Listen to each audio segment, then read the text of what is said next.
Setelah Profesor Mahfud MD resmi mundur dari kabinet Jokowi, ternyata saya baru menyadari bahwa ada cerita-cerita yang selama ini tidak kita pahami. Karena sebelumnya gitu ya, Pak Jokowi kan bilang bahwa menteri itu boleh memihak, boleh kampanye. Pak Jokowi juga sebagai presiden boleh memihak dan boleh kampanye gitu ya. Itu sebelumnya kita tidak menyadari bahwa itu adalah bagian dari pesan yang coba Pak Jokowi sampaikan kepada Pak Mahfud. Karena ini ada rangkaian ceritanya gitu. Ternyata Pak Mahfud itu kan menyampaikan niatnya untuk mundur dari kabinet itu sejak di Semarang gitu ya, dan kemudian beberapa hari setelahnya atau sehari setelahnya presiden memberikan pernyataan bahwa menteri boleh kampanye, boleh memihak, presiden juga bisa memihak dan bisa kampanye. Ternyata pesan ini gitu ya, pernyataan Pak Jokowi yang viral dan kemudian sangat-sangat negatif itu, yang kemudian direspon negatif oleh pihak Muhammadiyah dan berbagai kampus di negara kita ini, ternyata itu adalah bagian dari pesan yang coba Pak Jokowi sampaikan kepada Pak Mahfud, semacam bujukan tapi tidak langsung. Ya karena ini adalah gaya-gaya Jokowi gitu. Karena ternyata setelah Pak Jokowi menyampaikan bahwa menteri boleh memihak, presiden boleh kampanye memihak dan sebagainya, Pak Mahfud kemudian mendapatkan pesan dari berbagai orang tokoh di Indonesia untuk meyakinkan Pak Mahfud tidak perlu mundur dari Menko Polhukam. Kenapa? Karena Pak Jokowi sudah bilang bahwa menteri boleh kampanye, boleh memihak dan seterusnya. Bahkan presiden juga boleh gitu. Jadi ini pola-pola yang sudah saya hafal betul sebenarnya, tapi baru saya pahami hari ini gitu. Ternyata ini adalah cara Jokowi mengajak atau meminta Pak Mahfud untuk tidak mundur dari kabinetnya, tapi secara terselubung, secara tidak langsung gitu. Karena kalau Pak Jokowi menyampaikan permintaannya gitu ya secara langsung, meminta Pak Mahfud untuk tidak mundur, itu ada risiko, ada cerita negatif yang bisa disampaikan oleh Pak Mahfud. Ada risiko cerita negatif kepada Pak Jokowi gitu ya. Karena bayangkan kalau kemudian Pak Jokowi bilang ke Pak Mahfud, Pak gak usah mundur ya, tetap aja kampanye seperti biasa dan sebagainya. Bapak butuh apa? Nggak perlu izinnya, nggak apa-apa, izin aja langsung. Izinnya sekaligus gitu, nggak perlu setiap mau kampanye izin terus gitu kan. Bisa aja Pak Jokowi bilang seperti itu, tapi kalau itu yang dilakukan, ada resiko Pak Mahfud akan menceritakan cerita ini dan itu akan menjadi negatif kepada Pak Jokowi, sehingga yang dilakukan disampaikan oleh Pak Jokowi adalah pernyataan secara terbuka dengan harapan orang-orang di sekeliling Pak Mahfud melawan Pak Mahfud sendiri atau mengusulkan usulan supaya tidak mundur, supaya Pak Mahfud membatalkan rencananya. Ternyata pola-pola yang sudah saya hafal betul ini bisa saja tidak saya pahami di situasi seperti sekarang gitu, karena kita terlalu berfokus kepada ucapan Pak Jokowi yang melanggar banyak sekali aturan, dan itu kemudian menimbulkan gelombang protes dari Muhammadiyah dan banyak kampus sekarang. Tapi sayangnya gitu ya, sayangnya yang dihadapi oleh Pak Jokowi ini adalah Mahfud MD, orang yang punya karakter sangat kuat, kental dari sisi ucapan gitu ya. Ya orang Madura itu kalau sekali berucap ya dia pantang untuk menarik ucapannya. Kalau sudah tanggal 3 ya udah tanggal 3 gitu. Itu susah sekali untuk kemudian diubah gitu ya, prinsip atau pendirian atau rencananya. Jadi ketika Pak Mahfud sudah bilang mundur, itu dia tidak bisa kemudian menunda-nunda lagi. Makanya kemudian kemarin langsung menyampaikan pengunduran diri setelah ada momen siap untuk bertemu dengan Pak Jokowi. Jadi akhirnya cerita ini baru saya pahami hari ini. Dan menariknya lagi, ini gak ada kaitannya sebenarnya antara Mahfud MD dengan Pak Jokowi, dan setelahnya ini gak ada kaitannya karena Sri Mulyani gitu kemudian seperti merespon pernyataan Pak Jokowi. Karena sehari setelah Pak Jokowi mengatakan bahwa presiden boleh berkampanye, boleh berpihak, menteri boleh berkampanye dan memihak dan sebagainya, Sri Mulyani sebagai salah satu menteri di kabinet ini itu kemudian mengatakan bahwa kita semua harus menjaga netralitas, dan ini disampaikan kepada bawahannya karena sebagai ASN menjadi netral itu adalah keharusan, ini tidak bisa ditawar-tawar lagi. Oke, kembali lagi di channel MD 2045. Salam inspirasi, salam NKRI, harga mati. Teman-teman mungkin sudah mendengarkan sedikit pernyataan atau edukasi dari saudara kita Ahli Puraman tentang isu bahwasannya Sri Mulyani akan mundur dari kabinet Pak Jokowi. Dan beberapa hari yang lalu bahwasannya Ahok telah mengundurkan diri sebagai kabinet Pak Jokowi dan ingin berkampanye kepada Ganjar dan ingin mengarahkan politiknya dan mendukung Ganjar dalam Pilpres di tahun 2024 ini. Seperti Mahfud juga sudah mundurkan diri sebagai kabinet Pak Joko Widodo. Tentunya Pak Jokowi akan lebih panik ketika dari 3 menteri ini mundur karena mereka berpengaruh dalam dunia politik.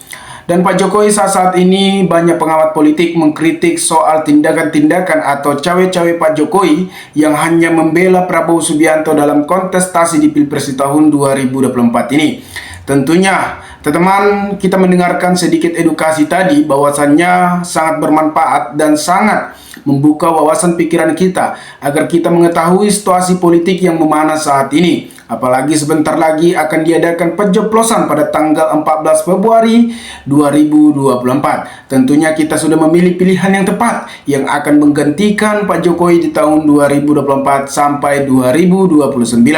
Teman-teman, bagaimanapun keadaannya kita harus siap tempur untuk memenangkan pilihan kita yang memang pro kepada masyarakat dan pro kepada rakyat dan hanya mementingkan rakyat, bukan kepentingan pribadinya sendiri. Teman-teman, kalau kita lihat memang isu-isu Sri Mulyani mundurkan diri dari menteri itu akan berdampak ke ekonomi. Mengapa harus berdampak ke ekonomi? Karena Menteri Sri Mulyani adalah Menteri Keuangan.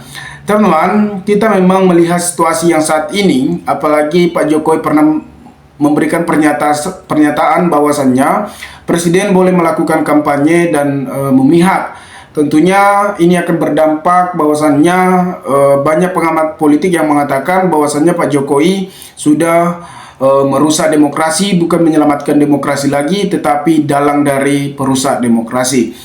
Teman-teman, kalau kita lihat memang hal-hal yang terjadi saat ini yang sudah kita ketahui bahwasannya Pak Jokowi yang selama ini yang kita bangga-banggakan malah berpaling kepada Prabowo Subianto. Sesuai apa yang dikatakan oleh Ali Praman bahwasannya ada isu-isu bahwasannya Pak Jokowi juga tidak terima kemunduran Mahfud MD. Bahkan dia meminta agar Mahfud MD atau Ahok tidak mengundurkan diri dari kabinet Pak Jokowi. Tetapi mereka yang punya mental dan punya jiwa pemberani dan tegak lurus dalam konstitusi, mereka berusaha mengundurkan diri dan memberikan surat. Seperti Ahok juga mengatakan bahwasannya dia akan fokus memenangkan Ganjar di Pilpres di tahun 2024 ini. Karena Ahok menyatakan bahwasannya Ganjar sudah berpengalaman dan Mahfud MD sudah berpengalaman dan sudah teruji, dan apalagi yang diragukan dari mereka berdua. Memang kalau kita lihat soal pengalaman dari Ganjar pun sudah terlihat bahwa leadership, bahwa pengalaman dan sudah teruji dalam tata negara. Ya, apalagi Mahfud MD sebagai profesor tentunya sudah jauh lebih berpengalaman. Apalagi kan Ganjar sudah 2 kali sebagai Gubernur Jawa Tengah. Jadi ya tentu saja Ahok akan berpihak ke Ganjar karena tentunya memimpin negara ini bukan hanya coba-coba, melainkan harus berani dan tegas dan mengambil keputusan harus lebih konkret. Nah, isu Sri Mulyani mundur dari menteri berdampak ekonomi seperti yang saya katakan tadi. Menteri Keuangan Sri Mulyani Indrawanti disebut-sebut ingin mengundurkan diri dari Kabinet Indonesia Maju Presiden Joko Widodo. Ia bahkan dikabarkan sudah menghadap Ketua Umum Partai PDIP Megawati Soekarno Putri untuk meminta izin mengundurkan diri itu.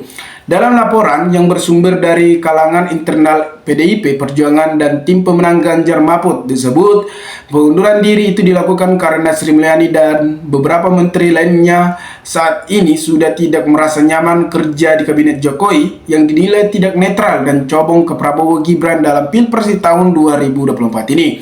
Nah, mereka takut dibilang tidak netral. Ya wajar saja karena sikap dari Pak Jokowi sudah kelihatan bahwasannya tidak netral lagi. Padahal dulunya dia berpesan agar semua para menteri atau instansi harus bersikap netral. Tetapi saat ini malah Pak Jokowi melakukan ketidaknetralan di publik dan masyarakat mengetahui segala cawe-cawe Pak Joko Widodo.